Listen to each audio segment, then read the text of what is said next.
ಅಧ್ಯಕ್ಷರು ಹೇಳಿದರೆ ಗೃಹಲಕ್ಷ್ಮಿ ಹಣ ಏನಿದೆ ಪ್ರತಿ ತಿಂಗಳು ನಾವು ಕೊಡ್ತೀವಿ ಅಂತ ಭರವಸೆಯನ್ನ ಕೊಟ್ಟಿಲ್ಲ. ಬರುತ್ತೆ ಗುತ್ತಿಗೆದಾರರಿಗೆ ಯಾವ ರೀತಿ ಹಣ ಬರುತ್ತೆ ಆ ರೀತಿ ಬರುತ್ತೆ ಅಂತ ಹೇಳಿ ಒಂದು ಹೊಸಪೇಟೆಯಲ್ಲಿ ಹೇಳಿಕೆನ ಕೊಟ್ಟಿದ್ದಾರೆ. ನೋಡಿ, ಅವರು ಹೇಳಿಕೆನ ನೀವೆಲ್ಲ ಮಾಧ್ಯಮದಲ್ಲಿ ತಿರ್ಚಿದಿರಿ ಅಂತ ನಾನು ಅನ್ಕೋಬೇಕಾಗ್ತದೆ. ಹೇಳ್ತೀನಿ ಕೇಳಿ. ಆಯ್ತಪ್ಪ, ಈಗ ಒಂದ್ ನಿಮಿಷ ಹೇಳ್ಬಿಡ್ತೀನಿ ಕೇಳಿ. ಅಲ್ಲ ಈಸಿ ವೇ ಅಂತಲ್ಲ.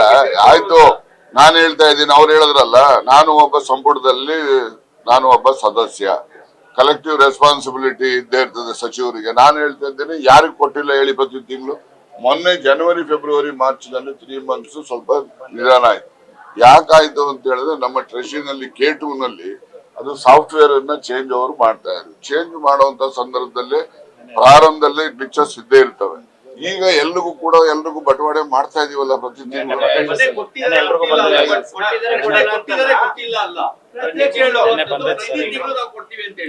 ಗುತ್ತಿಗೆದಾರರಿಗೆ ಕೆಲಸ ಮಾಡಿದ ತಕ್ಷಣ ದುಡ್ಡು ಬರ್ತದ?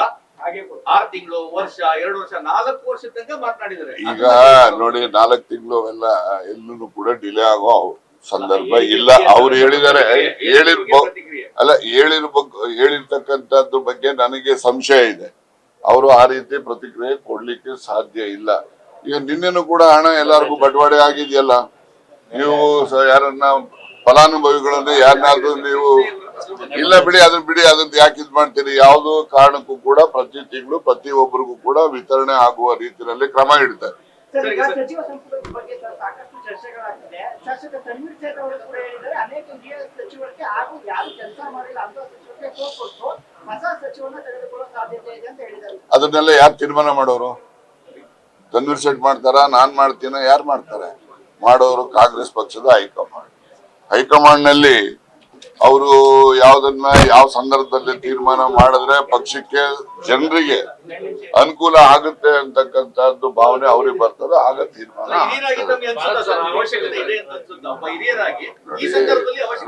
ರಾಜಕಾರಣ ಅಂತಕ್ಕಂಥದ್ದು ನಿಂತ ನೀರಲ್ಲ, ಅದು ಯಾವಾಗ್ಲೂ ಕೂಡ ಚಲನಶೀಲತೆ ಇರ್ತಕ್ಕಂಥದ್ದು. ಈಗ ನಮ್ಮಲ್ಲಿ ಶರೀರದಲ್ಲಿ ರಕ್ತ ಹರಿತಾ ಇರ್ತದೆ, ಅದ್ ನಿಂತೋದ್ರೆ ಏನಾಗ್ತದೆ? ಹಾಗೇನೆ ಪ್ರಕೃತಿ ನಿಯಮನೇ ಆ ರೀತಿ ಇರ್ತದೆ. ಎಲ್ಲನೂ ಕೂಡ ಚಲನಶೀಲತೆ ಇರುತ್ತೆ.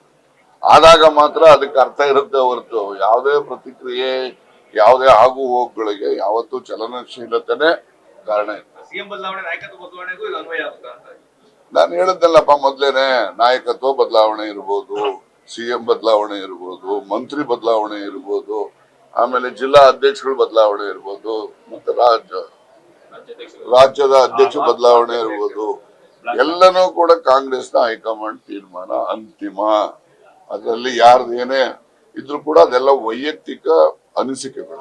ಮಳೆ ಬಂದಿದೆ, ಈಗ ನಿಮ್ಮ ಇಲಾಖೆಯಿಂದ ರೈತರಿಗೆ ಬೆಳೆ ಬೆಳೆಯಕ್ಕೆ ನಾವೆಲ್ಲ ಸಾಲ ಸೌಲಭ್ಯ ಕೊಡ್ತಾ ಇದೀವಲ್ಲ.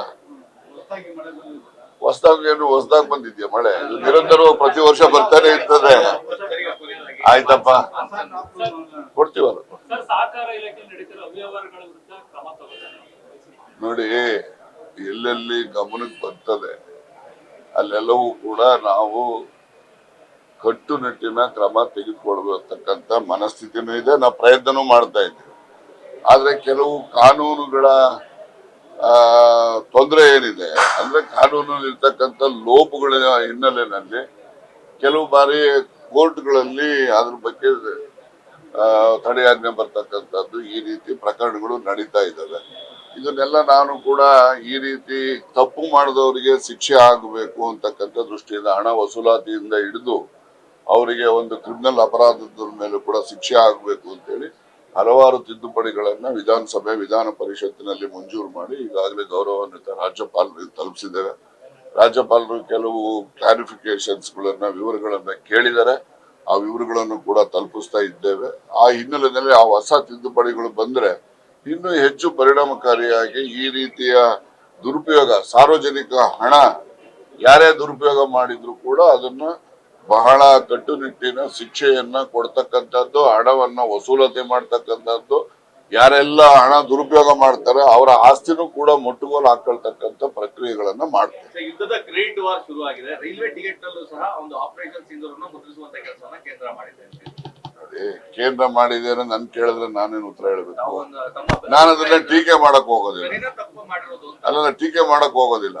ಏನೆಲ್ಲ ಅವರ ನೋಡಿ, ಪ್ರಜಾಪ್ರಭುತ್ವ ವ್ಯವಸ್ಥೆನಲ್ಲಿ ಯಾರೆಲ್ಲ ಚುನಾಯಿತ ಸರ್ಕಾರಗಳಿರ್ತವೆ ಅವರ ವಿವೇಚನೆಗೆ ಬಿಟ್ಟಂತ.